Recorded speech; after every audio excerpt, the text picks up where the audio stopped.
Students, आज हम पढ़ेंगे इम्पोर्टेंस ऑफ फंजाई। फंजाई की क्या अहमियत है और हम शुरू से डिस्कस करते आए हैं। इम्पोर्टेंस का मतलब फ़ायदे भी हैं और नुकसान भी हैं। फंजाई जानदारों का वो ग्रोह है जो इकोसिस्टम के लिए तो मुफीद है ही, इंसानों के लिए भी फ़ायदा भी पहुंचाते हैं, ये नुकसान भी पहुंचाते हैं। तो पहले चंद फ़ायदों का जिक्र करते हैं और बुक में जो तरतीब दी गई है उसी को फॉलो करते हैं। इसमें सबसे पहले जिसका जिक्र हुआ है वो यीस्ट का है।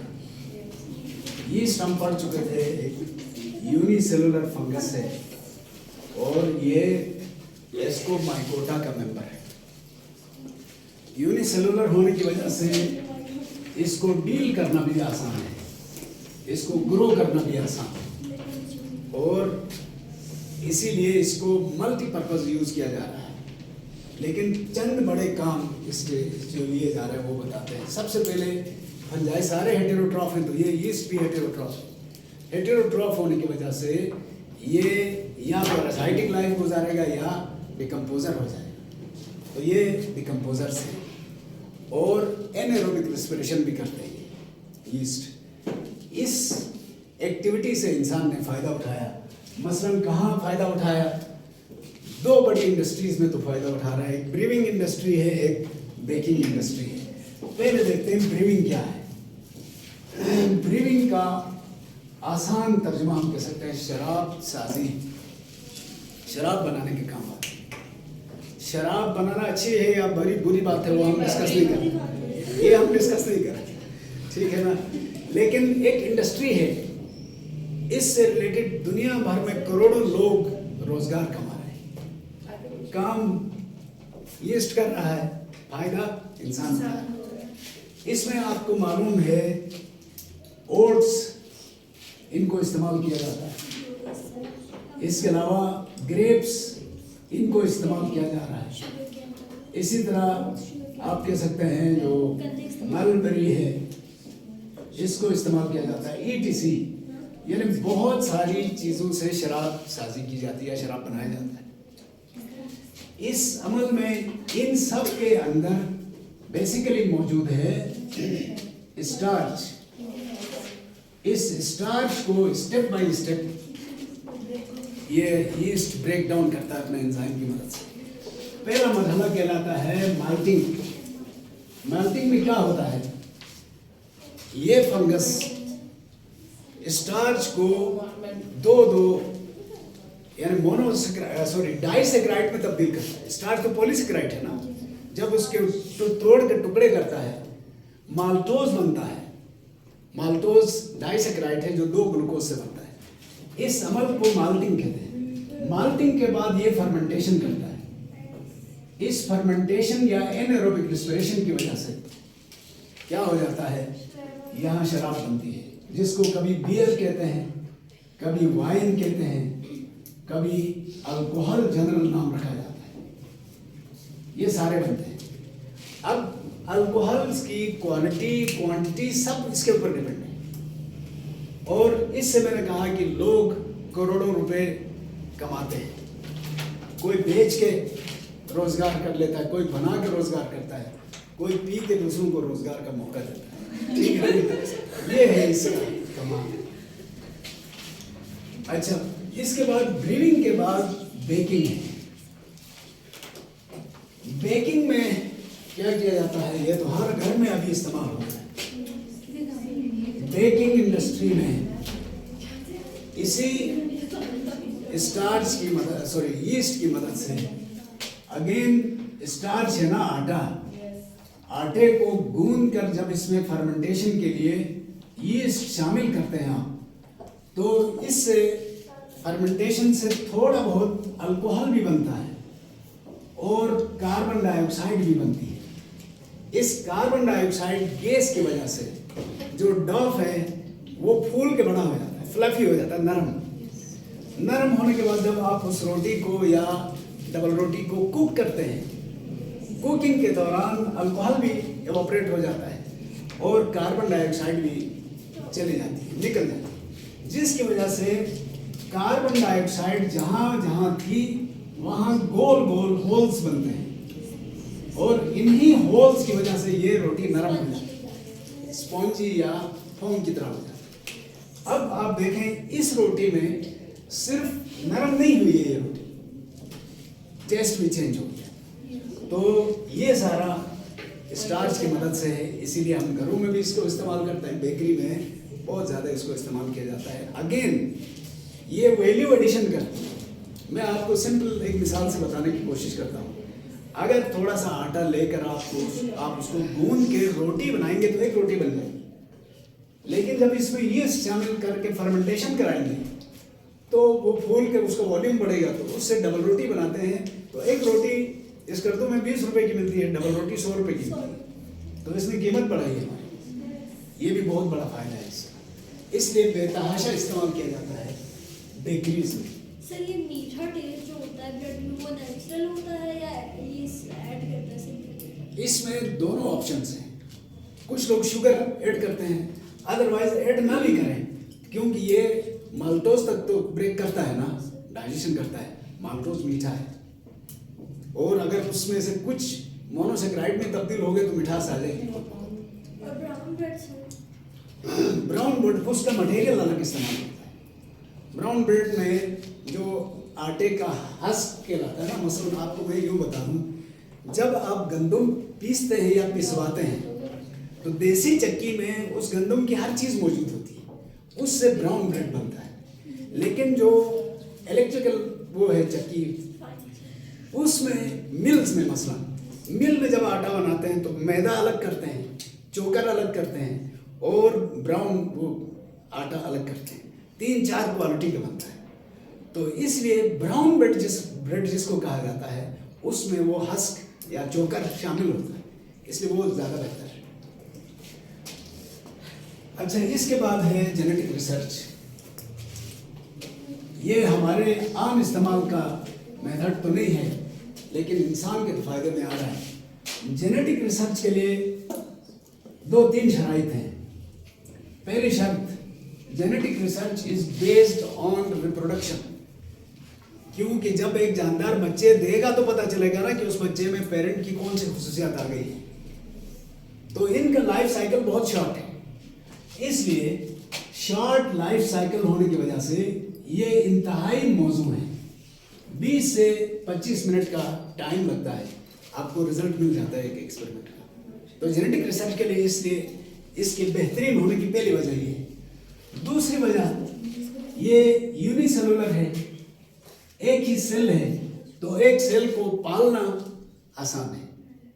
और तीसरी वजह ये है कि इसमें सिंगल क्रोमोसोम है, एक ही क्रोमोसोम है, तो उस एक क्रोमोसोम को आप निकाल के आसानी से रिसर्च कर सकते हैं।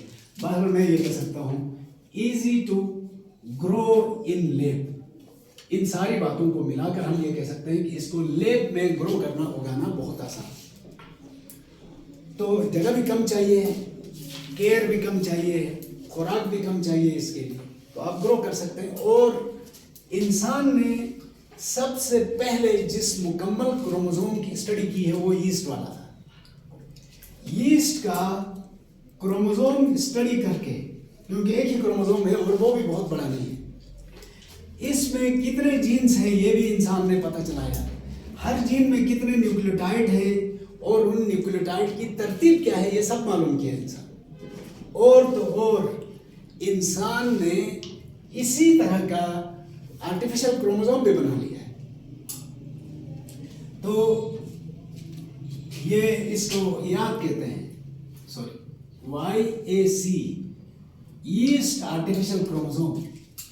इस पर प्रैक्टिस करके आखिर में इंसान इस हद तक आ गया है कि आज हमारे इंसान के अंदर कितने क्रोमोसोम हैं और क्रोमोसोम पर कितने जीन्स हैं, उन जीन का साइज क्या है, उसमें न्यूक्लियोटाइड कितने हैं और क्या किस तरतीब में है, ये सारी पहले इस पर प्रैक्टिस करके सीखा। अब इंसानों का भी ये रिसर्च मुकम्मल हो चुकी है। तो जेनेटिक रिसर्च के लिए यीस्ट से बेहतर कोई और जानदार नहीं हो सकता है इन वजूहात की वजह से। तो बहुत ज़्यादा इसको जेनेटिक रिसर्च में इस्तेमाल किया जा रहा है। इसके अलावा यीस्ट को बायोटेक्नोलॉजी में भी इस्तेमाल किया जा रहा है। बायोटेक्नोलॉजी क्या है ये आप अगली किसी क्लास में तफसील से पढ़ेंगे। फिलहाल मैं इतना बता दूं, use of an organism or its system or its process for human welfare. किसी जानदार को या उसके किसी सिस्टम को या उसके किसी छोटे से प्रोसेस को इंसान की फलाह व बहबूद के लिए इस्तेमाल करना बायोटेक्नोलॉजी कहलाता है। इस बायोटेक्नोलॉजी का सबसे मशहूर जो फिनोमेना है उसको रिकम्बिनेंट डीएनए टेक्नोलॉजी कहते हैं, जहाँ पर आप क्या करते हैं, एक इंसान का जीन किसी बैक्टीरिया में मुंतकिल करते हैं, तो वहाँ यीस्ट के क्रोमोसोम का इस्तेमाल करते हैं एज अ वेक्टर। यानी एक जीन को एक जानदार से दूसरे जानदार तक जो भी चीज़ मुंतकिल करेगी उस मुंतकिल करने वाले को वेक्टर कहते हैं। और अभी तक जो मशहूर वेक्टर हैं उसमें से एक बैक्टीरिया का प्लाज्मिड है, दूसरा यीस्ट का क्रोमोसोम है जिसका मैंने अभी जिक्र किया था। यीस्ट आर्टिफिशियली प्रिपेयर्ड क्रोमोसोम, इसको बायोटेक्नोलॉजी में इस्तेमाल किया जाता है। तो इस क्रोमोसोम उसमें कोई खलल नहीं डालता है? नहीं, खलल नहीं डालता है, ये भी याद रखने वाली बात है। ये सिर्फ उधर ट्रांसफर करेगा, उसके बाद इसको अलग कर लेंगे। ये भी आपको मैं बताना ये चाह रहा था, पौधों में भी ग्राफ्टिंग होती है ना, पेवन लगता है, लेकिन सेम स्पीशीज का होना जरूरी है। मसलन खुबानी का पेवन खुबानी में लगेगा, खुबानी का सेब में नहीं लगेगा, लेकिन जीन का पेवन कहीं भी लग सकता है। आप इंसान का जीन बैक्टीरिया में मुंतकिल करें, बैक्टीरिया का जीन इंसान में मुंतकिल करें, इंसान का प्लांट में, प्लांट का इंसान में, ये आपकी मर्जी कर सकते हैं। तो यहाँ एक कैरियर के तौर पर इधर इस्तेमाल किया जा रहा है इससे, और वो उधर छोड़ के फिर इसको अलग कर सकते हैं। दूसरा जो फंजाई का सही इस्तेमाल है या ओवरऑल मुफीद पहलू है वो है म्यूचुअलिज्म। थोड़ा तवज्जो करें तो मैं आपको याद दिलाऊं, फंजाई हमने कहा है हेटेरोट्रॉफ है, अपनी खुराक खुद नहीं बना सकते, तो फिर खुराक कैसे हासिल करते हैं? तो हमने कहा या डिकम्पोजिशन करते हैं, या पैरासाइटिक होते हैं, या फिर सिम्बायोटिक होते हैं। इसी सिम्बायोटिक की एक कैफियत का नाम म्यूचुअलिज्म है। फर्क क्या है? In mutualism there are two partners and both are benefited by each other. दोनों एक दूसरे को फायदा पहुंचाते हैं। अब इसके हमारे सामने दो मिसालें हैं, एक लाइकेंस की मिसाल है, दूसरी माइकोराइजा की मिसाल है। अभी हम पढ़ेंगे तो हमें अंदाजा हो जाएगा कि इनसे क्या फायदा पहुंचता है। मसलन लाइकेंस क्या है? It is an association between fungi and algae. देखिए दोनों की खुसूसियात में फर्क है। एल्गी ऑटोट्रॉफ है, अपनी खुराक खुद बना सकता है, लेकिन बहुत नाजुक है। फंजाई एब्जॉर्प्टिव फीडर है, या इसकी बड़ी यूनिक प्रॉपर्टी एब्जॉर्प्शन है। किसी भी चीज को एब्जॉर्ब करने की जितनी सलाहियत फंजाई में है, एल्गी में नहीं है। तो दोनों ने मिलकर क्या किया है, ऐसी जगहों पर उगने का फैसला किया है जहां आमतौर पर कोई जानदार उग ही नहीं सकता। मसलन चिकने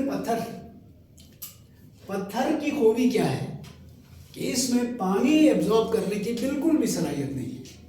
इसीलिए जब बारिश होगी तो सबसे पहले पत्थर गीला होगा, बारिश थम जाएगी तो सबसे पहले पत्थर खुश्क हो जाएगा। वाटर एब्जॉर्प्शन की इसमें सलाहियत है ही नहीं, इसीलिए पत्थरों के ऊपर कोई जानदार ग्रो नहीं कर सकता। लेकिन जब एल्गी और फंजाई मिल के रहने का फैसला करेंगे तो ये ग्रो कर सकते हैं। कैसे? फंगस सबसे पहले अपने हाइफी बिछाएगा पत्थर के ऊपर, फर्श बिछाएगा, उसके ऊपर कुछ हाइफी ऊपर की तरफ उठेंगे, तो एक तरह का टेम्परेरी कैंप सा बना लिया, और उसके अंदर एल्गी बैठ जाएंगे।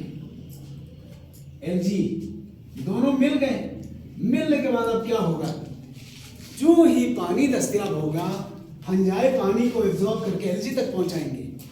एल्गी उस पानी और सूरज की रोशनी और कार्बन डाइऑक्साइड को मिलाकर फोटोसिंथेसिस करके खुराक बनाएगा।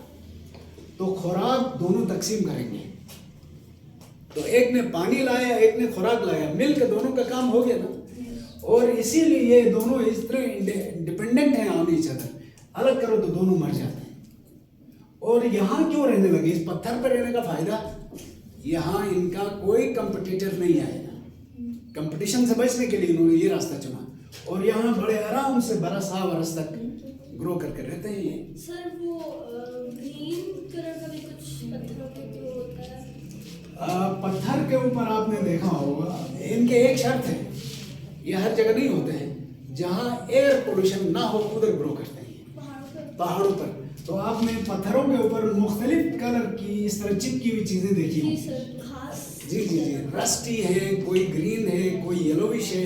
तो ये कौन से एल्गी और कौन से फंजाई इकट्ठे हैं उसके ऊपर डिपेंड करता है, इसीलिए इनके कलर्स में फर्क है। तो आपने साइनोबैक्टीरिया के हवाले से पढ़ा था, साइनोबैक्टीरिया ग्रीन कलर के होते हैं, ब्लू कलर के भी होते हैं, वो बहुत सारे लाइकेंस का हिस्सा है। इसी तरह कुछ और एल्गी भी लाइकेन का हिस्सा बनते हैं। इस कैफियत की वजह से या इस आदत की वजह से दोनों ऐसी नाकाबिल यकीन जगह पर ग्रो कर सकते हैं जहाँ दूसरा कोई जानवर ग्रो नहीं कर सकता।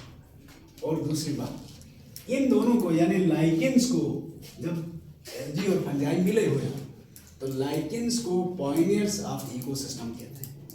किसी भी इकोसिस्टम की बुनियाद रखनी हो तो सबसे पहले ये आके बुनियाद रखते हैं, उसके बाद फिर ये माहौल बनाते हैं। बेहतर वक्त लगता है, दूसरे जानदार आके इनको रिप्लेस करके फिर इकोसिस्टम डेवलप होता है। तो ये था जी लाइकेंस का जिक्र। अब आते हैं माइकोराइजा की तरफ। Mycorrhiza is another association between fungi and trees. साइंसदानों ने यह दावा किया है दुनिया में जितने भी दरख्त हैं उनका 95% फंजाई के साथ ताल्लुक है। थोड़ा इधर तवज्जो करेंगे तो आपको समझ में आएगी। जी, अभी ये लाइकेन से ये मतलब इसके इम्पोर्टेंस कैसे ले सकते हैं? ये अपने लिए वो कर रहे हैं ना, अपने ग्रोथ के लिए।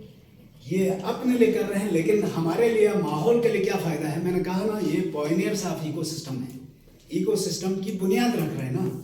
ये माहौल बनाएंगे तो ऐसी जगह जहाँ अदरवाइज कोई जानदार नहीं रह सकता था उधर ये आ गए, वो आके रह सकते हैं।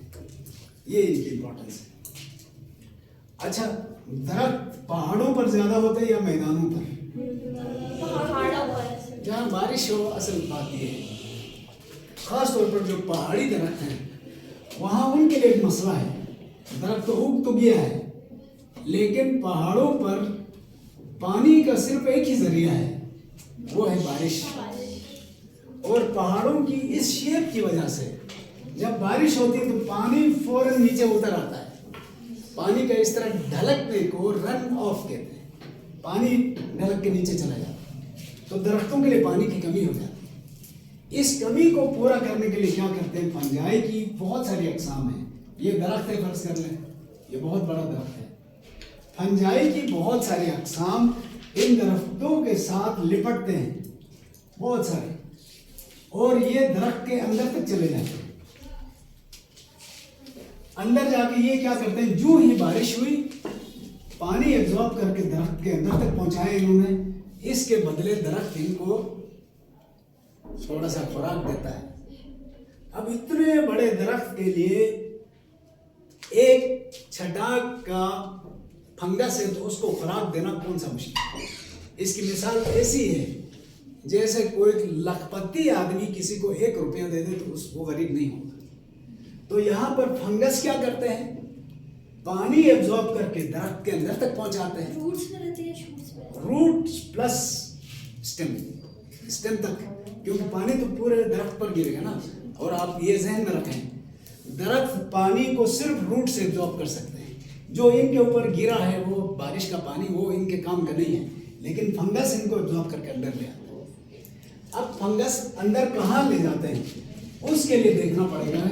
दरख्त का सेक्शन काट के देखेंगे अंदर तो हमें इस तरह नजर आएगा। ये फर्ज करें हमने एक दरख्त को काटा है, इसके ये सेल्स हैं। एक और दरख्त है, उसके भी ये सेल्स हैं। फंगस बज़ाहिर बाहर से लिपटा हुआ है इसके साथ, इसके स्टेम के साथ लिपटा हुआ है और ये क्रॉस करके अंदर आ गया। अंदर इसके हाइफी इंटरसेलुलर स्पेसेस में फैले हुए, सेल्स के अंदर नहीं गए। इनको कहा जाता है एक्टोमाइकोराइजा।